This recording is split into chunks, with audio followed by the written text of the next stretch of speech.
Ladies and gentlemen, boys and girls, I welcome you back to the Exceptional Conservative Show, live from the nation's capital. I am your host, the Exceptional One, Kenneth McClenton.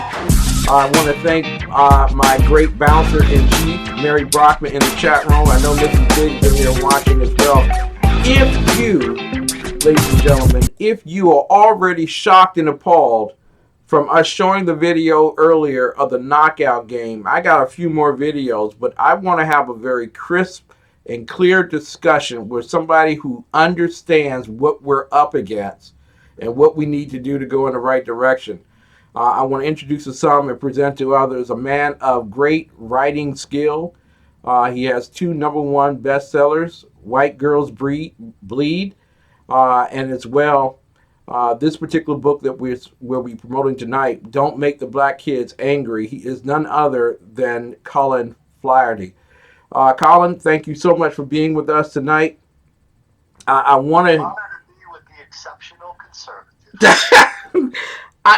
Let's just get this right out, because both of us have the same heritage, Irish, Scottish. We're naturally. I don't know about you. Yeah.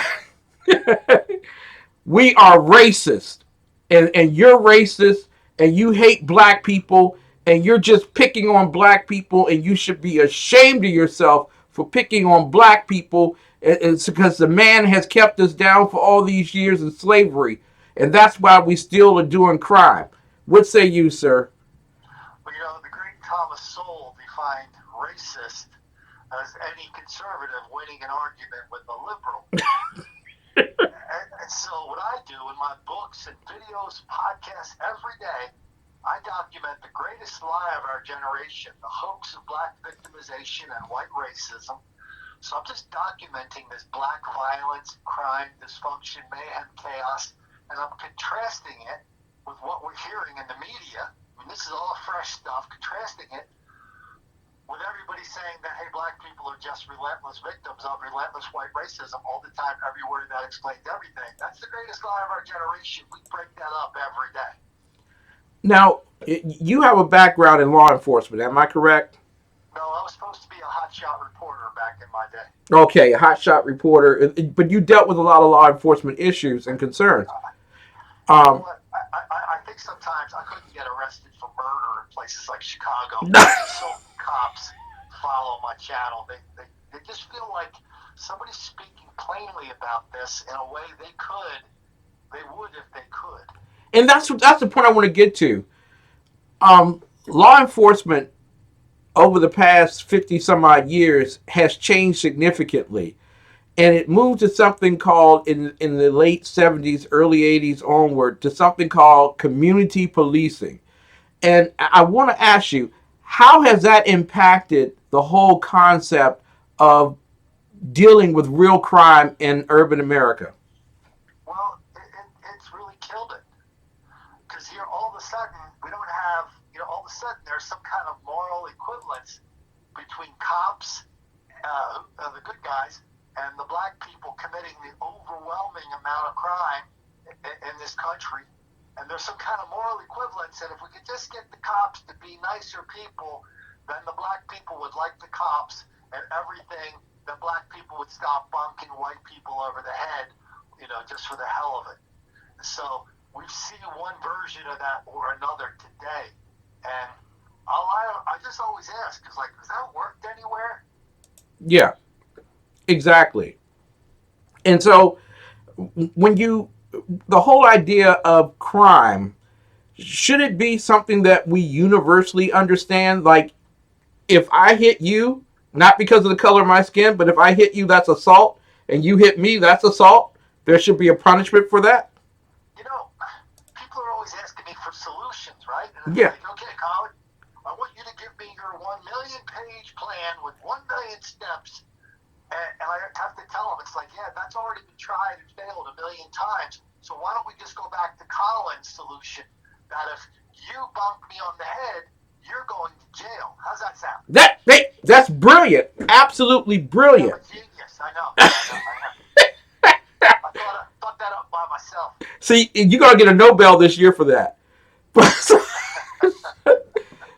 But when it comes to the concept of victimization, over your years of reporting on these particular issues, and you've written several great books, but how is victimization defined? Are we talking about the people that suffer from crime, or are we talking about the people who are allowed to do crime? Yeah, well, that's one of the big themes of my platform, is that we've done the flip. We've taken the words of the Rolling Stones song to heart, where all the cops are criminals and all the sinners saints. And so I got one of my favorite things, videos I like to capture and put on my channel and on my podcast, is when, I call it black people fellas, when one of the fellas clonks an old lady over the head, all of a sudden all the attention is on the fella and what we did to fail him and what we have to do to him to make sure his life is going to be comfortable and prosperous and successful, when all of a sudden there's a little old lady over there in the hospital and the only thing we know about her is that she's not dead. So yeah, we've definitely turned this focus back on the perp, turned him into the victim, and that has just been a catastrophe. Colin, when you are dealing with police or former police, do you feel that they have been so punished by the politically correct, by the leftist media, by community organizers, that they have been so crushed in spirit that they feel that they have to be in line with the criminal rather than in line with the victim, the true victim? Well, on one level, cops are just guys carrying a lunch bucket to work, right? So they know who the bosses are, what they want, and everybody tries to do that. But at the same time, that's really, you just focused on half of what all my material is about. It's about the media and how they misreport this. So I always document like what they said happened versus what really happened.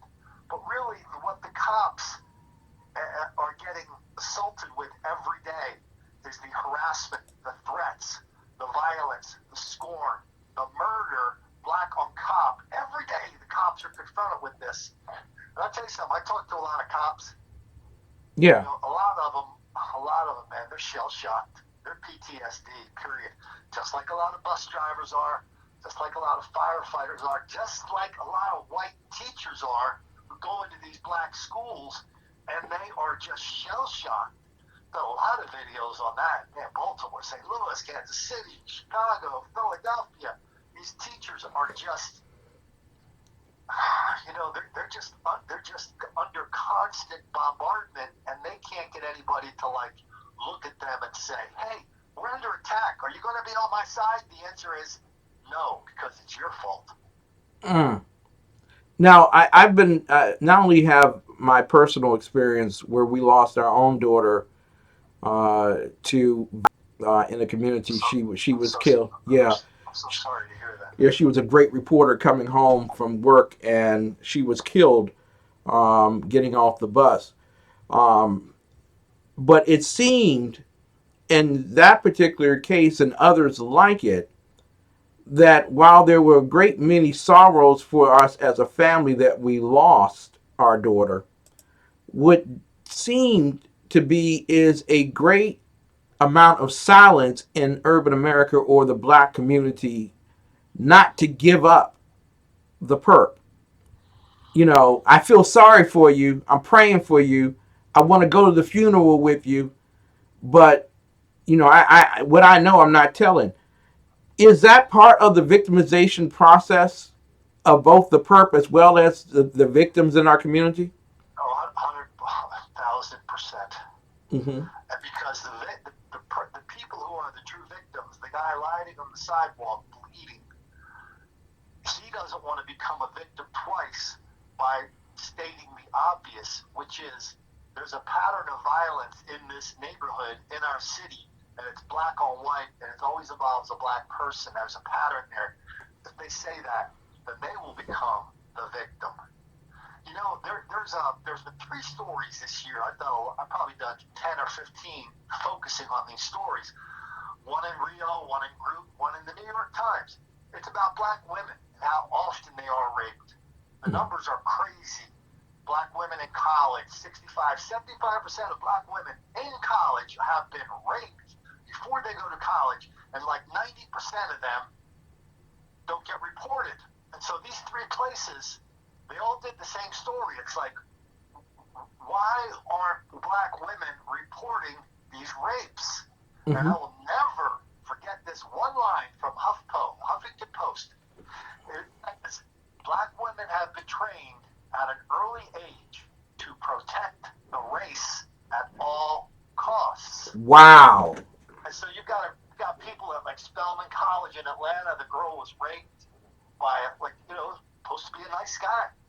And, she reported it to campus, she reported it to the cops. All of a sudden, she started getting visits from counselors, from ministers, from school officials, all saying the same thing, which is, hey, we don't need another black man in prison. You really don't want to follow up on this, do you? Because you'll be contributing to the problem. And by the way, all those 3 stories, each one I mentioned, all said the same thing. Black women, they just state it as a fact. Black women don't report rape, black rape. Each of them you have to read the story, get out and read the story, but each of them got halfway through, figured out why black men are raping black women at epidemic levels. It's all because of white racism. Because of white racism.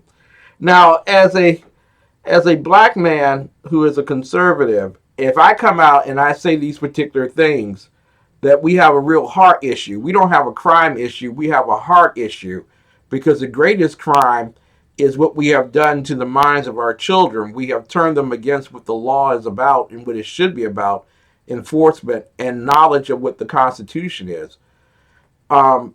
When we have situations like the black rape epidemic, and we have the situation of unsolved murders, why is it that we are told that we have to blame it on gentrification, or that the white man oppresses and that's why black people do what they do? It's always something. I call myself the excuse whisperer. Mm-hmm. I got a list of 1 million excuses for every bit of black crime that's ever been committed in this country. And I'm not interested in any of the excuses. I'm just not. Because to me, it's pretty simple. You just don't go around bonking people on the head and laughing about it. There is no reason for that. And, so what we have to start looking at is something I learned from Jesse Lee Peterson, which is there's an enormous amount of black on white hostility in this country that white people, we look inside of ourselves. We're looking for that one tiny little spark of racism, and if we see it, we dial 911, get like a dozen fire hoses on it. And so white people, when they talk about race, everybody's so terrified. They're always looking over their shoulder, eyes are darting back and forth, being very careful with their words. I don't think black people are having the same experience. I read a big book out there for high school teachers. It's called Courageous Conversations. Mm-hmm. And it's written by Glenn Singleton. It basically teaches white teachers how to teach black students. And it says in that book, listen, black students are talking about race every day. It's the central organizing feature of their life. Pew just did a poll, came out a couple weeks ago, where they talked about 85% of black people said race is the most important thing in their lives. And that number for white people is like 15%. But when you present this number in public, the fellows will come up and say, white people are having the same conversations. They're just doing it in private, in secret. And that just isn't happening.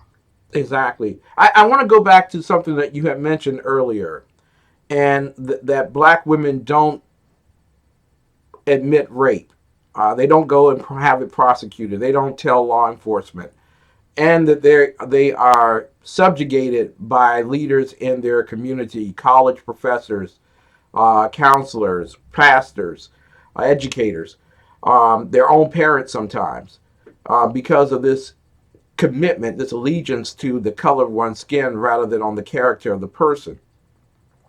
When it comes to that, does that same group of people who were trained like that in school, do they go on to become judges? Do they go on to become prosecutors, police, other mayors?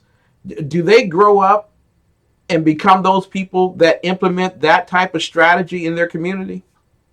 Yeah, and I'm thinking of a guy in Washington D.C., professor at Georgetown Law School, Paul Dunbar.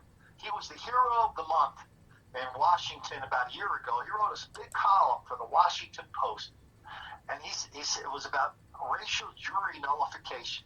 He said, "Hey, black people, if you ever get called to be on a jury, oh yeah, you should go.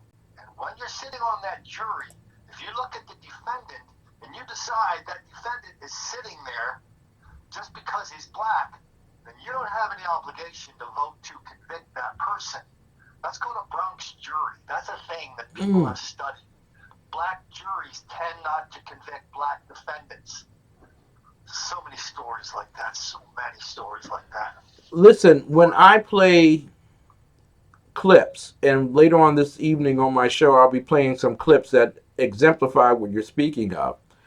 But the clip of the Hasidic Jew being knocked out games on the streets of Brooklyn, the woman who thrice attacked a Jew in New York and was able to be released from prison until the last time, to the black Hebrew Israelite who went into the Islamist who went into the home where they were holding a party with Jews and went in with a machete and killed, to the gentleman and the woman who were members of the black Hebrew Israelites who went into the deli and shot up the Jews in New Jersey. I want to ask you, is that being forced on black people to defend themselves from Jews, or is that another thing?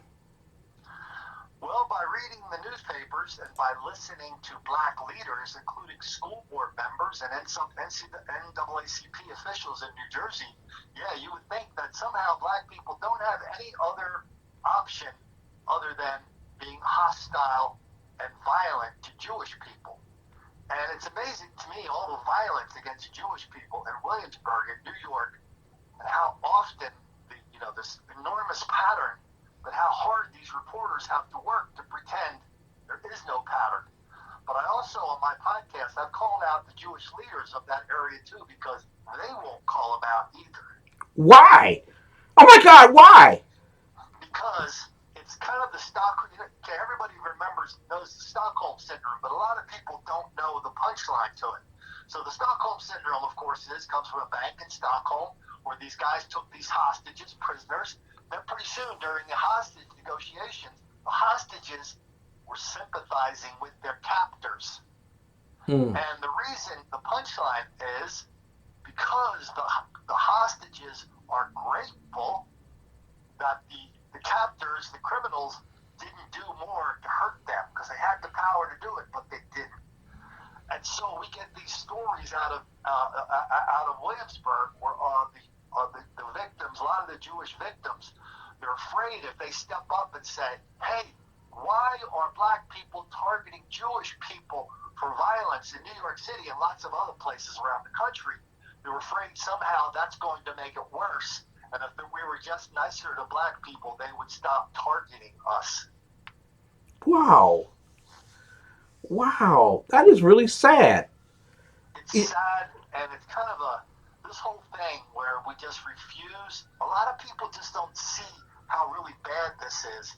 A lot of just regular old people going to work, they just don't know the extent of the betrayal of people they trust to enforce the law, that do stuff like let these people back out on the street before the cop is even out of the hospital. Now, I want to ask you, regarding this.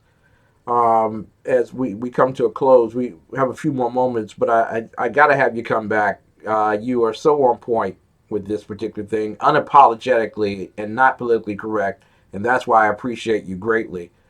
Um, but there have been in urban communities business owners, small business owners who have literally been rampaged, and their stores uh, become places of itinerant criminal behavior.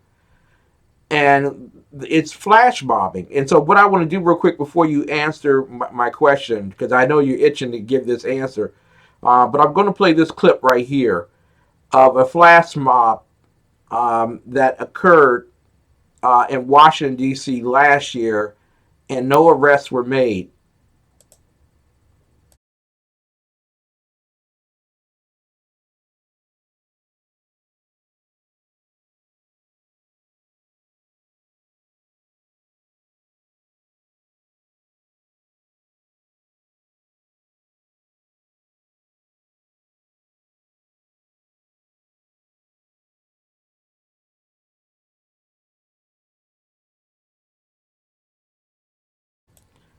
There you go, ladies and gentlemen. And to do injustice to harm, the lady came back and spat on his face after he had been kicked. I believe it.